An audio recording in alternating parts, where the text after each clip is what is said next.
Welcome back. You're watching the Front Row with me, Aby Agina, sitting in for my colleague, Kisa Wandera. Well, today on the program, we are looking at the tough times in the economy, and my distinguished set of panelists are simply trying to prosecute this very important subject and what are some of the solutions moving forward. Well, before we went for the break, we were discussing how the issues around unemployment are a big issue, where we're seeing political rallies that are getting full to the brim, where many of the young people are making time to attend all this. And I'd like to take it to Mr. Stephen Mutoro from COFEC to also just get your assessment, really, looking at the current situation. Just today, I had the opportunity to go to one of the training institutes in the country, and I was dropping off an admission for someone within my close circle of friends. And one of the things I noticed was the long queues. Very many youthful Kenyans seeking admission. They had the money to pay for admission into this technical training institute. And looking at the end of the tunnel, we are seeing the jobs market is not growing as fast as it should. And as we all know, Kenya's economy is more of a white-collar job economy, where most people want to be employed as opposed to creating jobs. Mutoro, what would be your input on this? Yeah, Abi, I think that's where the problem lies in. But before I make my comment, I liked what Musalia talked about, loss of jobs, and the fact about political leadership and what have you. I mean, for me, it's very interesting. How do you create jobs? First of all, you must create a conducive environment. The role of any government that respects itself is actually to facilitate an environment that people can be able to create employment. And for me, just ease, for example, the regulatory capture. In this country, it's very difficult to do business because the moment you start doing a business, and you've seen across board, the issues about regulatory capture is just too much. You require a city hall license. You require licenses of about over 30 agencies. So if we are able to, if we want really to address the issue of employment, then we need to make it very easy, you know, the ease of doing business. And we need to be practical. One is licensing. Another one is access to credit. And number three will be just an issue of support, you know, technical support. I had what a colleague was talking about, toothpicks and what have you. I have never seen an economy that's so resilient like Kenya. In Kenya, we always rise up, whatever the calamity. I think what fails Kenyans is a government at all levels. Because anybody wanting to do a legitimate business in this country is not easy. And you can only create employment if you are allowed to create wealth. I mean, those issues go hand in hand. So for me, the role of government will be simple. Can we facilitate people to do business, both informally and formally? So you're talking about licenses. You're talking about issues of taxation, for example. Some of the businesses, you know, to just start off a business is not very easy. Or even to do a compliance, you know, monthly you're supposed to do returns to possibly 20 or so agencies, KRA and the rest.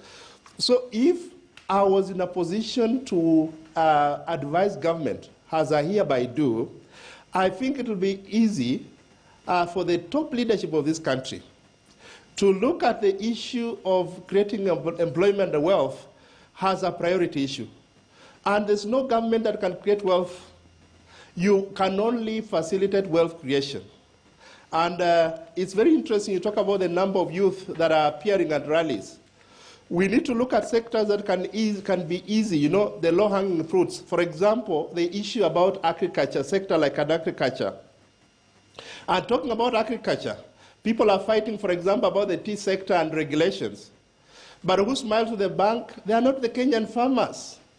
The people who smile to the bank are people who do value addition. A story is told about how many, you know, products that come out of Kenya that cannot be afforded by the local farmers. So we are exporting our jobs.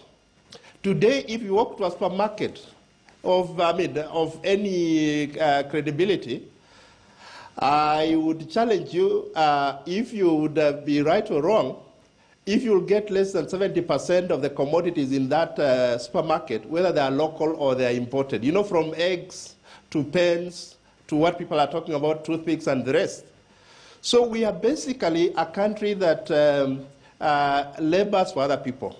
There are people who benefit from our sweat.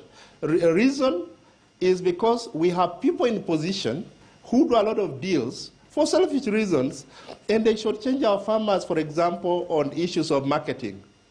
They undercut our universities, for example, on issues of innovations. There are certain patents that have been stolen from the Kenyan experts. And I had a colleague talk about innovation. Innovation is good, but how do we protect our innovators? Mm-hmm.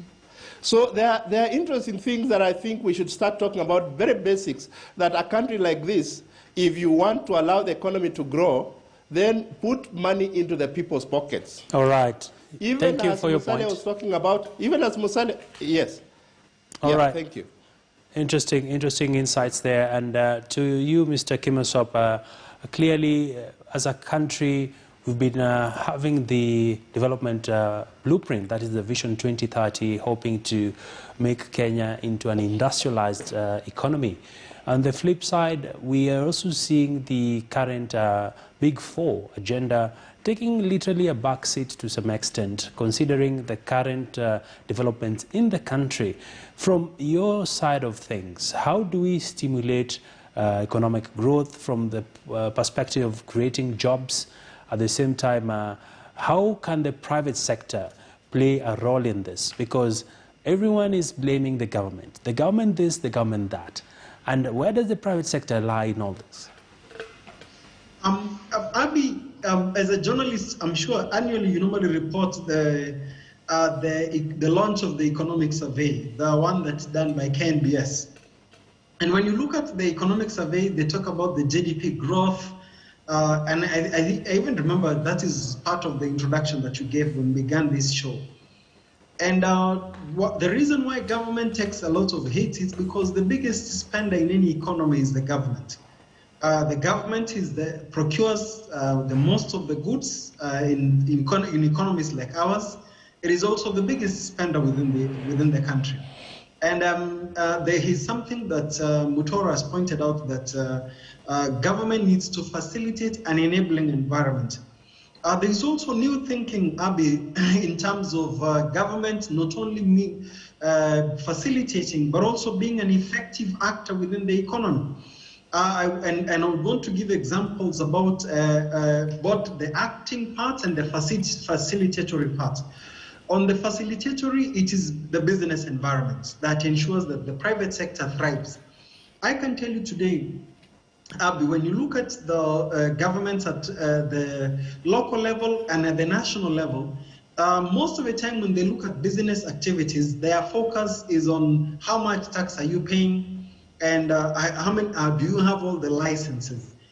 We really need to change a rethink in terms of government, that the government comes to facilitate. And when you are starting your business, they become a service. Like instead of coming and saying how many taxes have you not paid, both at the national and the local level, they should be asking, how can we facilitate your business? How can we come together to be your partners so that you can advance in your business? Because majority of the time, majority of the Kenyans would want to pay their taxes, yes, but they would want to do it when they are thriving. And then the other part on the flip side, in terms of the agency part, in terms of the government being an actor, the model that China has given, look at the way the Chinese publicly owned companies are thriving globally, or they are thriving within the continent. So we also need commercial entities within government actually being proactive in generating and providing dividends to the government. I would conclude by saying this, that at this moment, when you normally look at how to jumpstart an economy that has been where we are, there is something that Stella pointed out about the supply chains. We need to appreciate that something like COVID-19 affected supply chains locally and internationally. So the economic recovery, economic resilience framework that we should be developing should look not only intrinsic or the internal environment, but also look at the external environment. Here I'm looking at the EAC region. So at this moment, one of the things we should be hearing, Abby, is the Minister of Finance, the Minister of Regional Integration, explaining to us how is it that we are working towards revamping the economy locally, and also what the regional outlook will look like. But what is it that we're seeing on the headline? It's again what I pointed out at the beginning, that we're seeing more politics, yet really Kenyans are hurting. I will conclude by saying this, Abby. Yeah. Rebuilding an economy takes time, so usually the business cycles takes up to, or economic cycles take to about 2 years. So why primacy or the importance of focused leadership is important is because leaders are dealers in hope. We need people who should be reminding us and reminding and focusing our country towards rebuilding the economy. I am concerned, Abby, that I can tell you by the time we get to July of 2021, then the season of the electioneering of 2022 will be here with us. And therefore, this might actually forestall even our quick recovery. So if we can just even utilize the next 15 months to focus on the economy, then we will reduce the number of the people who are hurting.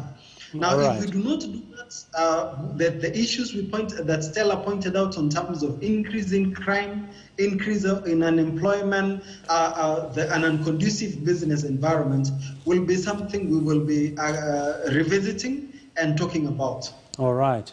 Interesting sentiments there, Mr. Kimosop. And we've touched on the macro issues, ladies and gentlemen. Let's now take it to the micro level. Let's take this conversation home to the Kenyan watching to the program at this point in time. Stella, one of the biggest questions right now to that young person who maybe got a pay cut, for that lady who got a dismissal letter, what is running through their minds right now is, how do I stay afloat? How do I engage survival mode? Perhaps what would be some of your tips for Kenyans in coping with the current situation? That's an important question, Abby. And there are a number of areas I would want to address when answering your question. One of the most important in my mind, and it's an issue that I think is going to get me in trouble because I have consistently spoken about it since last year, has got to do with rent. Majority of the stress that people are going through in this country has got to do with the fact that the landlord, or for those who are unfortunate, the caretaker, is coming to either deny you utilities, maybe close your meter, or deny you access to your toilet for those who are using toilets that are outside because you have not paid your rent. Correct. One of the ways to survive that kind of a situation for now, before we even go and approach the government for any other support, is for young people to explore a concept that is now called co-living, where co-living involves sharing accommodation. Of course, it's going to deny income to the landlords, but you see, at the end of the day, we are saying we are trying to make sure that everybody manages to survive this time.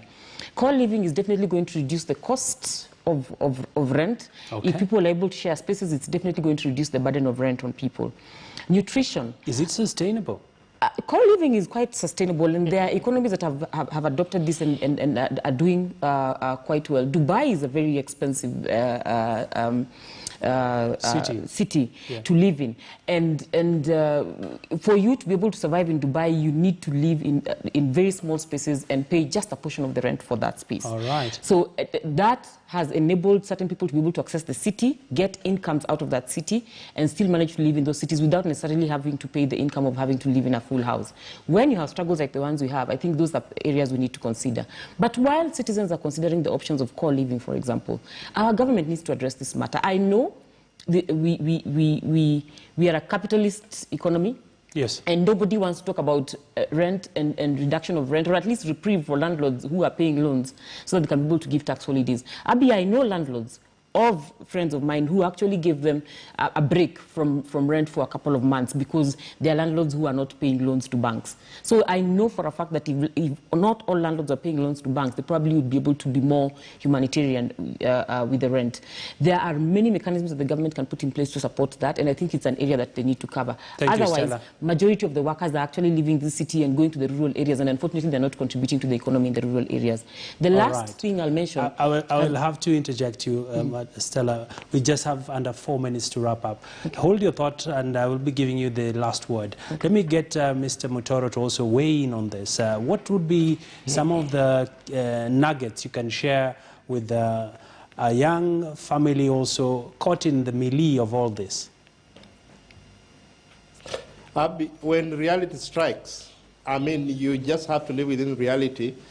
One of the issues would just to change the number of meals you can have in a day, and in reality, as long as it's nutritious enough to keep your children, you have to make also a very, very painful decision, including in the middle class. You have to change your schools for your children. You have to look at reality. You have, in fact, as Stella talks about co-living, which has, of course, issues to do with our cultural traits. And we are not in that crisis as yet because it has issues. I think it's important just to move to a house of a lower rent, or probably you can only live with your relative or something like that. So for me, it's interesting to just say, look, when reality strikes, you are either within reality or you're dreaming. So I think people just must cut their budgets. We see people drinking a lot, for example, during times of stress like this one. They need to know that the solution is not drinking. I think, so just cut the budgets and remain within reality. That's what I would say. Thank you, Mr. Mutoro. And Mr. Kimosop, you deal a lot with the young people in your other, when you put on your other hat as an elder in the church. Yeah. I think, number one, of course, we have to keep hope alive. We have to inspire the next generation, tell them the truth, and also tell them options that we have. So in terms of, just to agree with Mutoro, is we have to cut our dress to fit us, reduce spending where possible, and then also ask them to put their monies or whatever resources into meaningful sources. So I would just reduce it by saying that, like if whatever you can find or direct your energies, they can actually give you a return. I was advising a friend yesterday, and I was asking me about where do I put my money. I was explaining to them that, for example, in the agricultural sector, the money is in the transportation business. So instead of going to the farm the entire year, if you can be able to just move goods from one place to another area, then that is where the returns are. So information, get information in whatever venture that you're in. And then all right. Thank you, Mr. Kimosop. Okay. And all right, and Stella, you have 20 seconds to make your parting shot. Allow me to use them very wisely. I'm encouraging most of the people who have small incomes in Nairobi to send the incomes to their rural relatives to plant food so that they can be able to eat food from their farms and not have to buy a lot in Nairobi while they're trying to survive. Most of the staples, maize, you know, and beans and the likes that we eat a lot. Eat small, healthy meals, and try as much as possible to eat filling meals. For the young people, I'll tell them, jaribu popcorn. It will fill up your stomach. The government must invest in decompression. This is not something they're going to leave to the citizens anymore because the situation is extremely depressing right now.